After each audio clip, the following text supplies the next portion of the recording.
Des rangées de papiers colorés ont été accrochées dans tout le pays, alors que les Égyptiens se préparent à accueillir le Ramadan. Et pour ceux qui ne le savent pas, c'est un peu comme célébrer Noël durant 30 jours.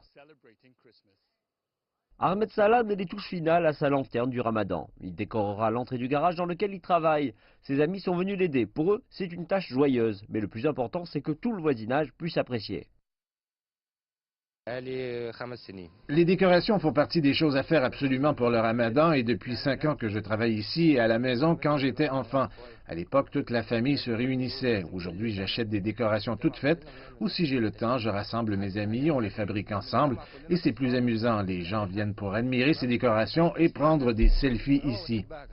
Durant le Ramadan, le jeûne des musulmans est une privation de nourriture et de boissons du lever au coucher du soleil. Et pour briser le jeûne, il y a en général des plats partagés avec les proches et les amis. Tout durant le Ramadan est agréable. Les douceurs sont les meilleures. C'est le moment où l'on rencontre ceux qui sont partis loin. C'est le moment où l'on met les disputes de côté et l'on prépare des plats délicieux à savourer en bonne compagnie. Et une maison égyptienne doit être bien décorée pour ces rassemblements. C'est pour cela que les propriétaires de magasins font de bonnes affaires à l'approche du mois sacré. J'ai hérité cet emploi de mon grand-père qui a débuté en 1948. Le Ramadan est le meilleur mois de l'année pour notre activité et nos ventes. Et les gens apprécient beaucoup ces décorations. Je tente de préserver l'esprit du Ramadan dans lequel j'ai été élevé. Donc j'ai beaucoup de décorations et mets des lumières dans mon jardin. Toute ma famille apprécie et ils l'attendent chaque année.